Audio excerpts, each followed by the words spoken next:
Finally India ஃபைனல்ஸ்க்கு போயாச்சு. நம்ம பங்காளிங்களை revenge mode எடுத்து செஞ்சு அனுப்பிச்சாச்சு வீட்டுக்கு.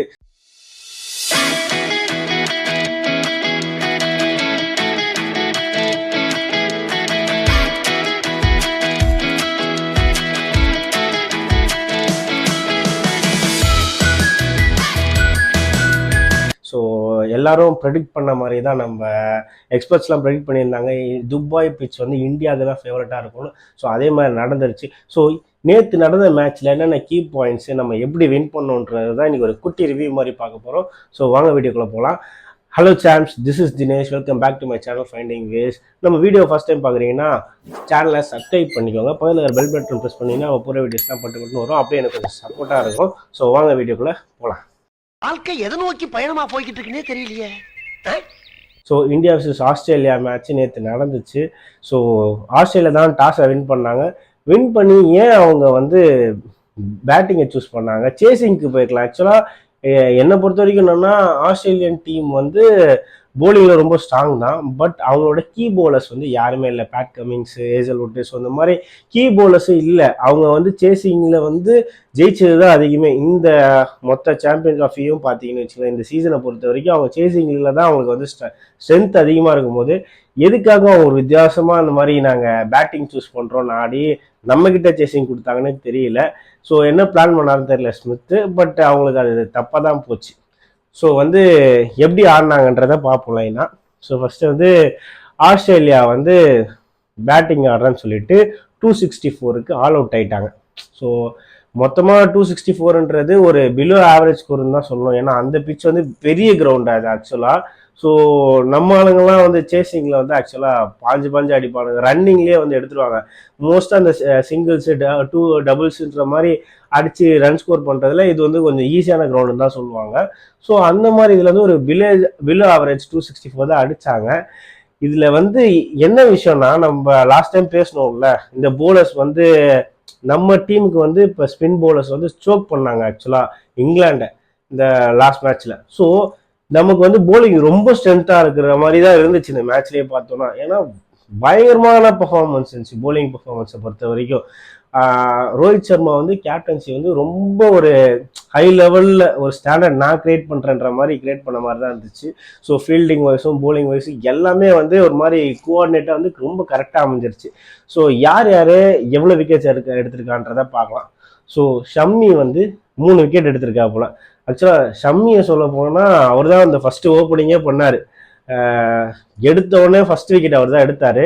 முக்கியமான விக்கெட்டை ஸ்மித்து. ஏன்னா ஸ்மித்து ஆடிட்டு இருந்த பர்ஃபார்மன்ஸ் பயங்கரமாக இருந்துச்சு. ஸ்மித் ஆடும்போது நினச்சா 300 அடிச்சிடுவார் அப்படின்ற அளவுக்கு தான் இருந்துச்சு. ஏன்னா பயங்கரமாக ஆடினார். ஒரு கேப்டன் ஒரு ரெஸ்பான்சிபிலிட்டியில் சூப்பராக ஆடினார். ஸோ அவர் விக்கெட்டையும் ஷம்மி தான் எடுத்தார். ஸோ அடுத்தது வந்து வருண் வந்து 2 விக்கெட்டு. ஆக்சுவலாக போன மேட்ச் இங்கிலாந்து கூட வருண் தான் வந்து கீ போலரு. இந்த மேட்ச்லையும் சூப்பராக போட்டார். சொல்லவும் அவரை வந்து எப்படி துபாய் பிச்சுனா நாங்கள் ஸ்பின்னர்ஸ் யாரோன்னு இந்தியா காட்டுற மாதிரி தான் அவங்களோட பர்ஃபார்மன்ஸ் இருந்துச்சு.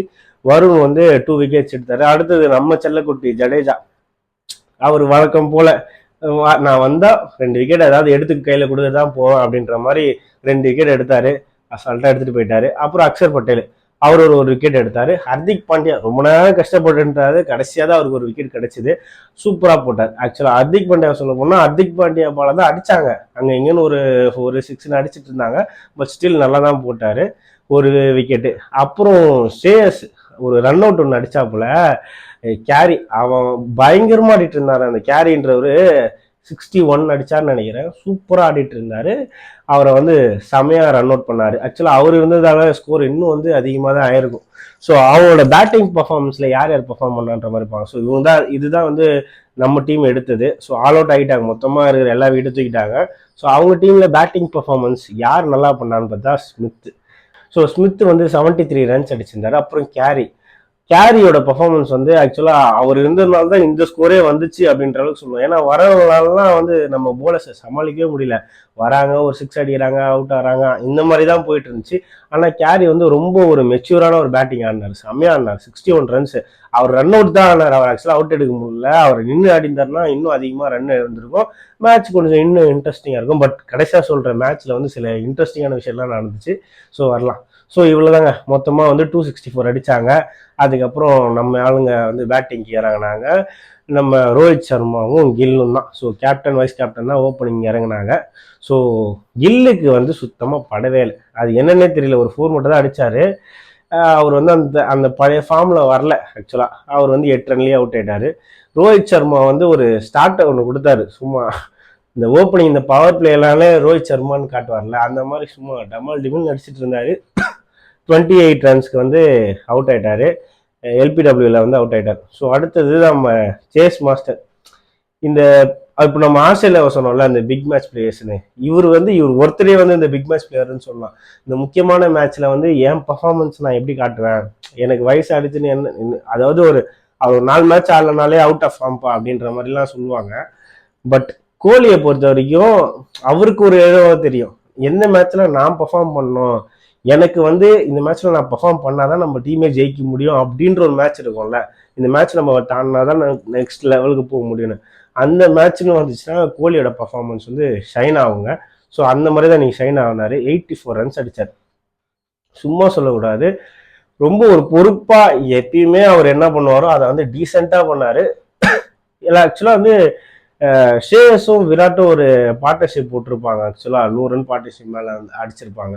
2 பேருமே சூப்பராக ஆனாங்க. ஷேயஸையும் சும்மா சொல்லக்கூடாது, அவரும் பயங்கரமாக ஆனார். 45 ரன்ஸ் அடித்தாங்க. அதுக்கப்புறம் கேஎல் ராகுல் வந்தார். கேஎல் ராகுல் வந்து நான் நினச்சேன் 6th பொசிஷன். ஆக்சுவலாக அதுக்கு முன்னாடி அக்ஷர் பட்டேல் வந்தார். அவர் வந்தோடனே கண்ணாப்புனா நான் அடிக்கணும் தான் போகிறேன், ஒன்று அடிக்கணும் இல்லை அவுட் ஆகணும், இந்த மோடில் தான் வந்தார். அவர் அடித்தார், பட் வந்துட்டார். அதுக்கப்புறம் 6th பொசிஷனில் கேஎல் ராகுல் வராரு. கேஎல் ராகுல் வந்துட்டுனா இவ்வளோ பின்னாடி இறங்குறாரு. ஆக்சுவலாக அவர் ஓப்பனிங் பேட்ஸ்மேன் தான் கேஎல் ராகுல். ஆனால் பின்னாடி வந்து இறங்கினாலும் பரவாயில்ல, டீமுக்கு பயங்கரமான ஒரு சப்போர்ட் கொடுத்தாரு ஆக்சுவலாக விராட் கோலி கூட. ஆனால் அவர் வந்தோடனே நம்ம விராட் கோலி 84 ரன்ஸில் இருக்கும்போது தூக்கி கேட்ச் கொடுத்துட்டாரு. நம்ம ஜாம்பா வந்து விக்கெட் எடுத்துட்டாங்க. ஸோ விராட் கோலி 84 ரன்ஸில் பட்டா, ஆனால் அந்த நாக்கு பயங்கரமான நாக்கு, அது வந்து நின்று பேசும் அப்படின்ற மாதிரி சூப்பராக ஆடினார். ஒரு மெச்சூரான ஒரு பேட்டிங்கு அழகாக ஆடினார். பட் எப்பவுமே ஒரு 50 அடித்தா ஒரு அக்ரெஷன் ஒரு மூடு ஒன்று பார்ப்போம் விராட் கோலி கிட்ட, இந்த பெரியவன். ஆனால் இந்த வாட்டி கொஞ்சம் ரொம்ப மெச்சூர் ஆயிட்டாருன்ற மாதிரி இருந்துச்சு. செட்டிலாக அப்படியே ஓகே அப்படின்ற மாதிரி 50 அடித்தவங்க லைட்டாக பேட்டை காட்டிட்டு இது பண்ணிட்டு போயிட்டார். ஸோ 84 ரன்ஸில் வந்து அவுட் ஆயிட்டார். சேஸ் வந்து 45, கேஎல் ராகுல் வந்து 42 ரன்ஸ் சூப்பராக அடித்தார். ஆக்சுவலாக இந்த டைமில் தான் வந்து இந்த அக்ஷர் இவங்களாம் லைனாக அவுட் ஆகிட்டு இருந்தாங்க.